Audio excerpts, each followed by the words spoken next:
Hello beer tubers and welcome to another beer review with me, Peter, the master of hoppers. Today checking out another beer that I got from Beergium, a fantastic web shop down in Belgium. Link for their shop is down below, and thanks a ton to Beergium for the beer. You can get this beer on there along with other beers from Moonraker.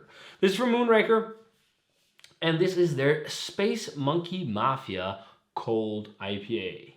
And now you might ask, what is a cold IPA? I've never heard that before. It's kind of a newish thing. Not a lot of brewers are doing it, at least from my knowledge. In Europe, it's not become that big here yet, but basically, it's a fairly new take on the IPA style that was kind of coined by Wayfinder Beer. Wayfinder is in Portland, I think, Oregon, at least in Oregon. And they're very well known for doing lagers. I've never had any other beers, but I actually do have one of their beers to try, which is a collab with Bierstadt Lagerhaus and some other brewery, with like a Czech dark lager. We'll get to that eventually.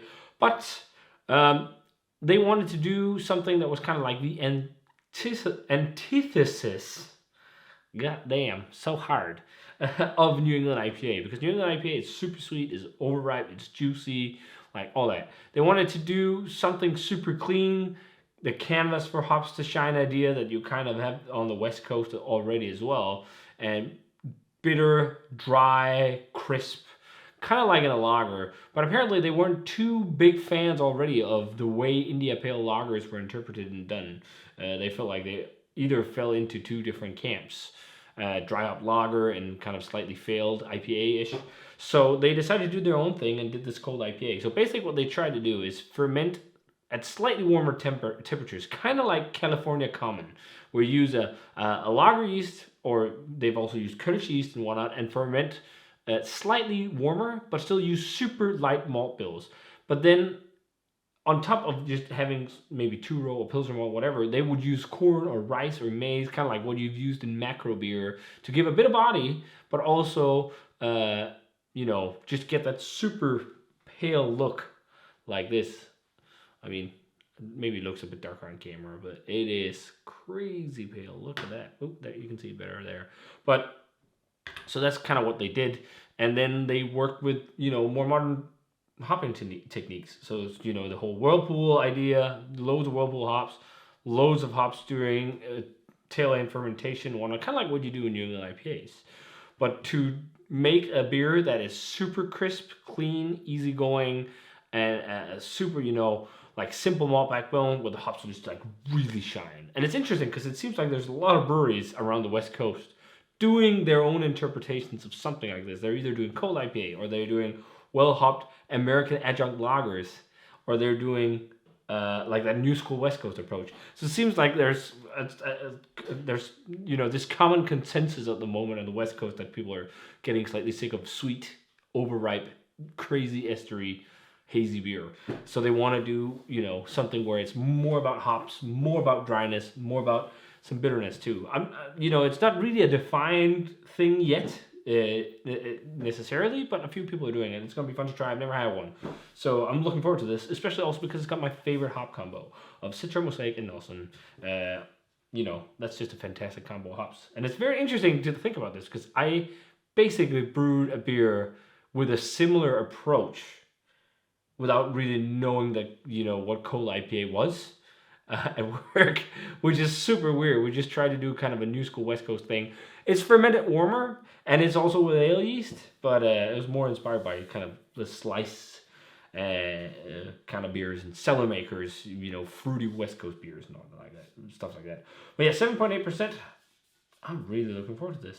Space Monkey Mafia. So my first cold IPA with some awesome hops. This is 3 months old, so not like dead fresh, but I'm sure it'll be tasty nonetheless. So pours a very, very golden, well, not even golden, just a pin bright yellow, even with a slight green hue, probably due to all the hops in there. Not a lot of head or carbonation to speak of, though. It actually looks almost still in the glass. But hey, it still looks nice. It looks pin bright. I can smell fruitiness from here. Let's check out the aroma. Oh man, that is sweaty locker room dank hops. Oh, that smells really like a style I would crush so much of. It's really all about hops. And there was an interesting point the brewmaster from Wayfinder Beer said, like, he thinks a lot of time people get cool flavors that they associate with hops, which aren't necessarily from hops. It's yeast. Like a lot of people talk about flavors they get from specific hops, but some of those flavors come from either the combination of hopping with, these fruity expressive yeast strains, or just like crazy esters with some of these hazy beers. But you can smell this is all about hops. I will say it smells really fruity, and I can see the whole kind of like New England approach in terms of like making a really fruit forward beer. Because I'm just getting loads of passion fruit on this. Totally loads of passion fruit, sweaty, dank locker room aromas, like that Nelson thing, sweaty, dank locker room. I think you can get that from Mosaic too. There's Mosaic blueberry, cushy vibes. Man, it smells so good. So much pineapple too, but it smells so clean. So much it's just like the pure expression of the hop, not too much affected by overripe kind of esters. It's just more bright, more singy, more zesty. It smells really good. Even had the pink grapefruit. That was something in there too. I just got, it has like the classic tropical white grape from Nelson too. It smells dope. Let's drink it. Cheers, and thanks to Beergium for the beer.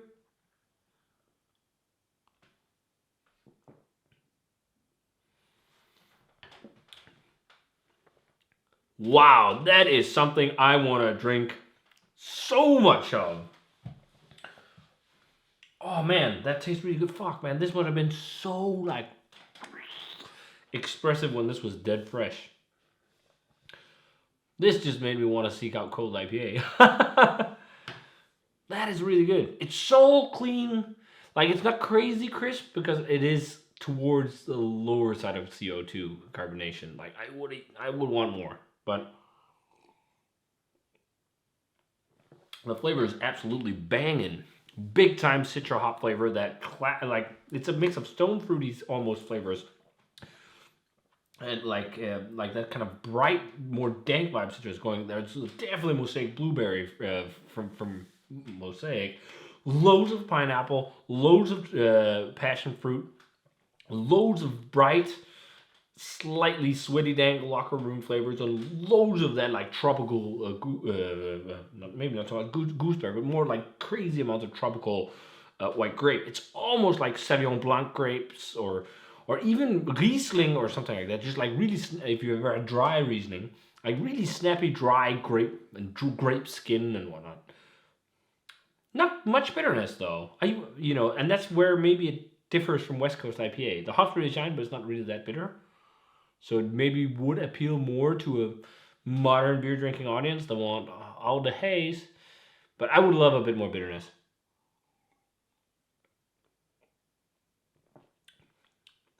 Yeah, because the bitterness is super light. But it's so crushable. It's much more drinkable than a New England IPA. Unless it's a drier one. Because I think the tendency with a lot of New England IPA is like loads of focus on crazy esters from yeast and whatnot. And I've talked about this millions of times. But there's also definitely, I see brewers drifting away from that now, which is also nice. But this is definitely its own thing. It doesn't drink like a West Coast IPA because it's not that bitter. But I don't know if other cold IPAs are bitter. So it'd be awesome to hear something from people who've had more, if they are also bitter. Because that's one of the things I've missed with IPAs is actual bitterness. Like American IPAs used to be bitter. And I love getting back into bitter beers, but with these kind of hop flavors. If this was like 60 IBUs, I'd be even more fired up. Because I think that really makes it snap and dry out even better, making you want to drink even more. But I think, that it might be just to try and work on this kind of new school kind of hopping techniques and whatnot. Like, you wouldn't get this kind of flavor out of a beer if you wouldn't, or of a beer like this, if you wouldn't have had the whole New England IPA thing, where you looked so much into limiting oxygen in tanks and dry hopping techniques and hopping, just numerous different ways. Like, people do it very differently from brewery to brewery, recirculating beer on hops, all kinds of things. I don't think you would have gotten there maybe if we didn't have New England IPA, where people have just really played around with it like crazy. So, maybe this wouldn't have come to be without that. But it seems like a natural revolution or evolution, because you see so many people talk about getting slightly sick of haze and like, oh, more hazy, more hazy. But then you also see them like, oh, it's too bitter when they drink New England IPA. So maybe this could be it because it's dry. It's not bitter, but it's dry like most lagers, and just really drinkable and really fruity. So there's a little bit of bitterness, but not much. But yeah, I just wish it had a bit more carbonation. But still really good, really good. Great, really a great way to taste hops too and see what hops actually taste like, because you're not influenced by yeast. It's pretty much just the standout flavor profile of the hops. This is really good, really, really fucking good. I'd probably go higher if it was fresher, but I'm straight 90.